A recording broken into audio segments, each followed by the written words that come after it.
카페에서 먹는 수준의 고퀄리티 커피를 편의점에서 만날 수 있게 된 획기적인 상품 컵커피. 다방커피의 달콤함, 캔커피의 간편함을 지나 사람들은 점점 더 맛있는 커피, 신선한 커피를 원하게 됐습니다. 이에 1997년 한 우유 회사가 전혀 다른 방향의 커피를 선보입니다. 바로 컵커피. 인스턴트 커피가 아닌 원두 커피, 실온 보관이 아닌 신선한 냉장 커피, 그리고 공장에서 나왔지만 카페 감성을 담은 디자인까지. 컵커피는 곧 하나의 생활 문화가 됩니다. 오늘은 수상할 정도로 커피에 진심인 한 우유 회사의 컵커피를 맛보러 평택으로 달려갑니다. 3초에 한 개씩 팔리는 컵커피가 만들어지고 있는 매일유업 평택 공장 옆에는 커피 연구원들이 있는 매일유업 연구소가 자리 잡고 있는데요. 네, 안녕하세요. 저는 매일유업에서 커피를 개발하고 있는 홍주희입니다. 저는 매일유업에서 커피 개발하고 있는 최요한입니다. 이곳 연구원이 되기 위한 가장 중요한 자질 중 하나가 바로 맛에 대한 민감도라는데요. 실제로 대부분의 연구원들이 커피 관련 국제 자격증을 보유하고 관능평가 훈련도 매일 이뤄지고 있다고 합니다. 하루에 두세 잔은 마시고 진짜 개발할 때는 한 많게는 1~2리터 정도는 계속 먹는 것 같아요. 위장이 튼튼해야 된다고 카페인을 너무 많이 먹고 맞아요. 그럼 이 원두를 먹으면은 아 이거는 케냐 거다. 약간 이렇게 진짜 아세요? 아시나요? 어느 대륙 정도는 이제 다들 구분을 하시고 그러면은 요한 연구원님께서는 어디 대륙의 원두를 좋아하세요? 저는 아프리카에서 케냐 원두를 가장 좋아해서 아프리카 원두에서 나는 특유의 주시함과 단맛 이런 것들이 저는 인도네시아 원두 되게 좋아하고요. 근데 딱 먹으면 되게 스모키하고 좀 얼씨한 느낌이 나거든요. 저는 들으면서도 주시한 맛과 얼씨한 맛이 뭔지 들어도 이해를 잘 못하겠거든요. 네, 아까 입에서 침이 도는구나.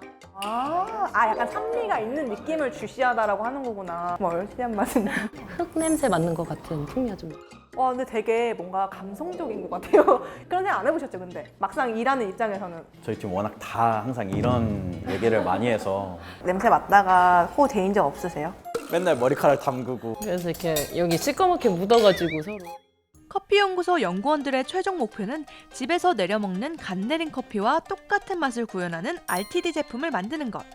커피의 향미 성분이 한 1000여 가지 정도 되는데 이게 사실 분쇄될 때 어느 정도 소실이 돼요. 근데 이제 저희는 그게 또 너무 아까워가지고 수중에서 분쇄하면서 그 아로마 성분들을 포집해서 제품에 그대로 담고 있습니다. 매일유업에 특허받은 기술 중 하나, 바로 워터 그라인딩인데요. 말 그대로 물속에서 원두를 분쇄하는 기술이라고 합니다. 워터 그라인딩 기술을 적용한 원두는 향 손실이 적고 쓴맛이 덜하다고 하는데요. 이 커피 향을 살리기 위한 기술이 하나 더 있다고 합니다. 에스프레소 설비로 추출을 할 때 이렇게 공기 중에 휘발될 수 있는 아로마 성분들을 진공 상태로 가둬서 아로마를 포집하는 기술인데 한마디로 말하면은 날아가는 향들을 어떻게든 이렇게 쥐어 담아가지고 다시 커피에 넣는다 이렇게 이해하면 되는 거죠. 네네. 진짜 과학이다 이거는. 실제로 아로마 리저브 테크를 적용한 커피와 안 한 커피를 비교해 마셔보니 그 차이가 확 느껴졌는데요. 이런 신기술은 물론이고 카페에서 사용하는 다양한 기법들을 직접 생산 작업에 적용하기도 한다고 합니다.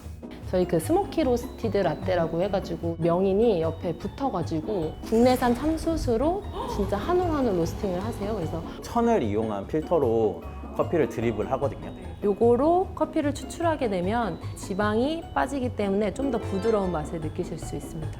저희 공장에서는 그거를 공장 사이즈로 정말 크게 이 천을 만들어서 그 천으로 커피를 내리게 되는데요. 진짜 크다. 사람도 들어가게 된다. 한번 들어가 보시면 이런 노력들이 적용된 결과물이 바로 바리스타 룰스.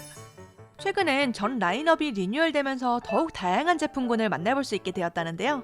국내 컵커피 최초 디카페인 라떼부터 유당 불내증이 있는 분들을 위한 락토프리 라떼, 설탕 무첨가 라떼까지 나왔더라고요. 사람들이 보통 생각하시는 게 디카페인이랑 설탕 무첨가 맛이 없어 이렇게 생각하시는데 저희는 그걸 좀 깨고 싶었어요. 그래서 드셔보셔도 구별하실 수 없을 만큼 드셔보시면 아마 진짜 모르실 거예요. 에이, 저 입맛 되게 정확해요. 꼭 해보셨으면 좋겠어요.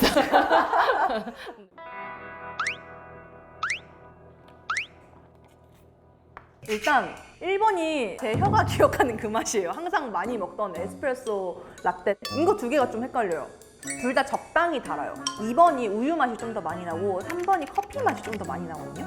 이게 그나마 제일 덜 단 느낌이어가지고 설탕 무첨가 에스프레소 라떼. 근데 다들 표정이 나는 못 읽겠다.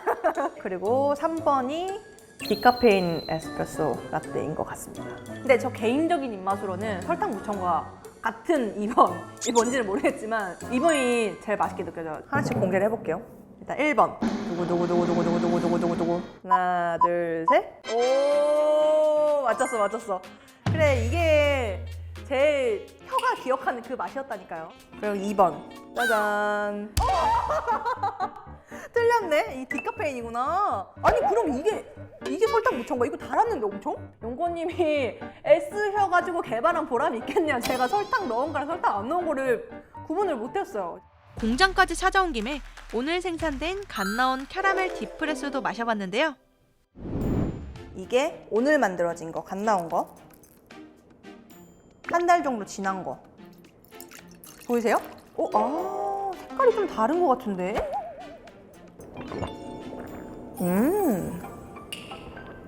딱 맛있는, 제가 항상 편의점에서 사 먹던 그 맛 같은데요? 근데 시원하진 않고 조금 미지근하다.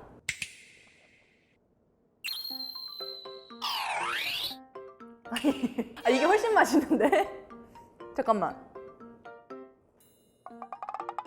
신기하다. 이게 이 커피는 우유가 들어가 있잖아요. 저는 그래서 우유는 신선할 때 먹어야 맛있다 약간 이런 생각이 있어가지고 갓 나온 커피가 더 맛있을 거라 생각했거든요. 근데 생각보다 갓 나온 거보다 한 달 정도 지난 게 훨씬 맛이 풍부하고 훨씬 밸런스가 좋아요. 커피도 뭔가 숙성이 돼야 되나 보다. 실제로 갓 나온 커피는 공장에서 5일 정도 숙성을 한 다음 출고를 한다고 하는데요. 이렇게 직접 보고 듣고 마셔보니까 이 한 잔이 왜 3초마다 팔리는지 조금은 알 것 같더라고요. 취향이 다양해질수록 선택지도 많아져야 하죠. 그래서 이들은 원두도 맛도 성분도 제품마다 다르게 설계합니다. 앞으로 컵커피를 마실 때 이 맛이 어디서 어떻게 시작됐는지를 한 번쯤 떠올려 보면 어떨까요?